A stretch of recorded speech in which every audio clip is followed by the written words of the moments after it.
కించపరిచే విధంగా మాటలు, సూటిపోటి మాటలతో ఆనాటి గవర్నర్ గారిని గత ప్రభుత్వం అవహేళన చేసింది.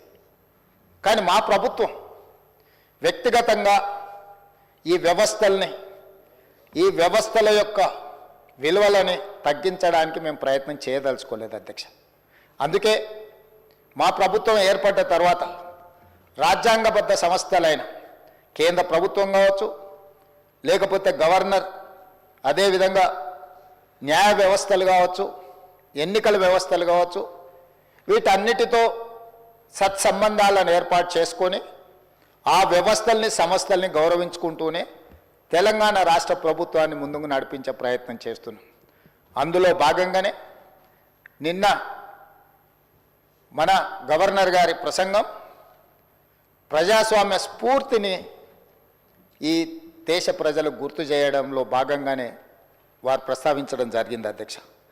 అదేవిధంగా అధ్యక్ష, నేను మిత్రులు శాసనసభ్యులని మేము 6 సార్లు ఎన్నికైనాం, 7 సార్లు ఎన్నికైనామని, 10 ఏళ్ళు మంత్రులుగా చేసినామని, 10 ఏళ్ళు తెలంగాణ ఉద్యమం చేసినామని గొప్పలు చెప్పుకునే వాళ్ళు అక్కడ మీడియా సెంటర్లో మాట్లాడుతూ ఇది కాంగ్రెస్ పార్టీ ఎన్నికల మేనిఫెస్టో లాగానే ఉంది, గాంధీ భవన్లో తయారు చేసిన ప్రసంగం లాగానే ఉంది, ఇది కాంగ్రెస్ పార్టీ ఆలోచన విధానానికి ఉంది, మేము తప్పు పడుతున్నాం అని వాళ్ళు మాట్లాడినారు అధ్యక్ష.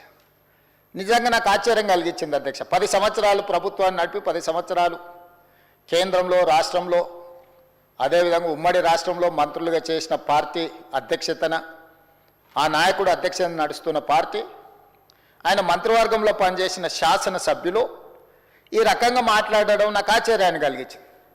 ఎందుకంటే అజ్ఞానమే గొప్ప విజ్ఞానం అనుకుంటున్నట్టున్నారు, తెలివి తక్కువ తనమే తమ గొప్పతనంగా అనుకుంటున్నట్టున్నారు. అధ్యక్ష, ఏ రాజకీయ పార్టీ అయినా ప్రజల దగ్గరికి ఎన్నికల ముందు మమ్మల్ని సమర్థించమని అడగడానికి వెళ్ళినప్పుడు ఆయా రాజకీయ పార్టీలు రేపు ప్రభుత్వాన్ని ఏర్పాటు చేస్తే ఎలాంటి కార్యాచరణతో ముందుకు వస్తాయో, ప్రభుత్వాన్ని ఏర్పాటు చేసిన తర్వాత ఆ ప్రభుత్వంలో ఆ పార్టీ తీసుకోబోయే నిర్ణయాలనే ఎలక్షన్ మేనిఫెస్టో అంటాం అధ్యక్ష.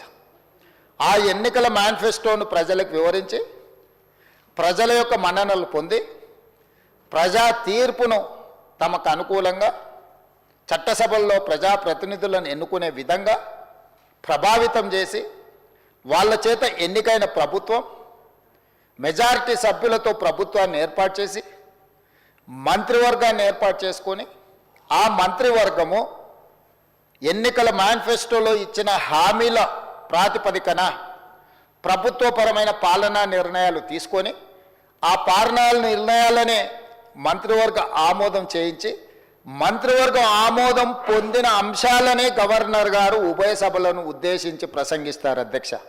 ఇది ఇక్కడనే కాదు, కేంద్ర ప్రభుత్వంలో కూడా లోక్సభ, రాజ్యసభలను ఉద్దేశించి రాష్ట్రపతి గారు చేసే ప్రసంగం కూడా కేంద్ర మంత్రివర్గ ఆమోదం, ప్రధానమంత్రి గారి అధ్యక్షతన జరిగిన మంత్రివర్గంలో ఆ ప్రభుత్వం యొక్క విధానాలను ఆమోదించిన తర్వాతనే ఆ అంశాలను రాష్ట్రపతి గారు ఉభయ సభలను ఉద్దేశించి ప్రసంగిస్తారు అధ్యక్ష. రాష్ట్రపతి ప్రతినిధిగా గవర్నర్ గారు, రాష్ట్ర ప్రభుత్వాలు ముఖ్యమంత్రి గారి అధ్యక్షతన మంత్రివర్గం ఆమోదించిన అంశాలను మాత్రమే గవర్నర్ గారు ఈ సభలను ఉద్దేశించి ప్రసంగిస్తారు అధ్యక్ష.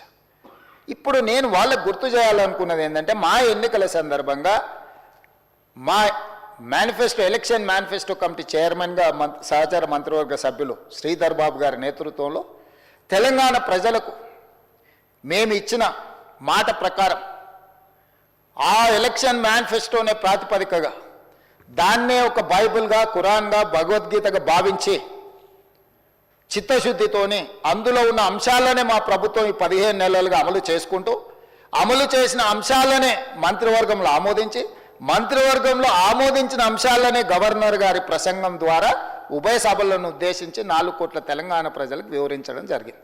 ఇప్పుడు నేను మిమ్మల్ని అడుగుతున్నా అధ్యక్ష, తమ ద్వారా వాళ్ళని అడగదలుచుకున్న నేను, ఇది ఒక ప్రాతిపదిక, దీనికి ఒక చట్టబద్ధత ఉంది.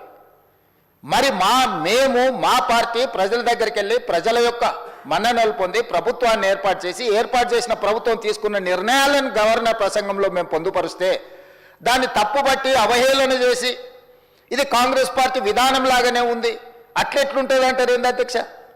గవర్నర్ గారి ప్రసంగం కాంగ్రెస్ విధానాలకు వ్యతిరేకంగా ఉండదు అధ్యక్ష. ఈ ప్రభుత్వమే కాంగ్రెస్ ప్రభుత్వం, ఇది ప్రజాప్రభుత్వం, ప్రజాపాలన అధ్యక్ష. మా విధానము మా ఆలోచనను మేం ప్రజలకు చేసిన పనులను మాత్రమే గవర్నర్ గారి ప్రసంగంలో పొందుపరుస్తాము. ఈ మాత్రం అవగాహన లేని వాళ్ళు 10 సంవత్సరాలు మేము మంత్రులుగా పనిచేసినామని చెప్పుకోవడానికి వాళ్ళకి అర్హత ఉందా అని నేను అడుగుతున్నా అధ్యక్ష. 10 సంవత్సరాలు వాళ్ళు ప్రభుత్వం నడిపినప్పుడు ఆనాటి గవర్నర్ ప్రసంగాలు ఆనాటి మంత్రివర్గ ఆమోదం లేకుంటేనే గవర్నర్ గారు సొంతంగా ప్రసంగించిండ్రా అధ్యక్ష? వాళ్ళ గవర్నర్ వ్యవస్థ మీద నమ్మకం లేకపోవచ్చు, మహిళల పట్ల గౌరవం లేకపోవచ్చు.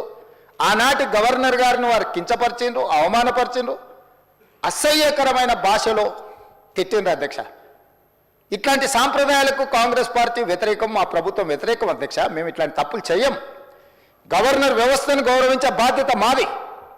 మనం రాసుకున్న రాజ్యాంగం అధ్యక్ష, ఇది మనం తెచ్చుకున్న రాజ్యాంగం అధ్యక్ష. అందుకే గవర్నర్ గారిని గౌరవించి గవర్నర్ గారి ప్రసంగాన్ని, గవర్నర్ గారి ప్రసంగంలో ఏమైనా ప్రజలకు ఇంకా మేలు చేయడానికి ఏమైనా మీరు సూచనలు చేయాలి అనుకుంటే వాటి సూచనలు చేస్తే తప్పకుండా ప్రభుత్వం రేపు బడ్జెట్లో ప్రవేశపెట్టబోయే బడ్జెట్లో ఉప ముఖ్యమంత్రి గారు ఆ అంశాలను కూడా చర్చకు తీసుకొని వాటిని అందులో పొందుపరిచి ముందుకు వెళ్తాం అధ్యక్ష.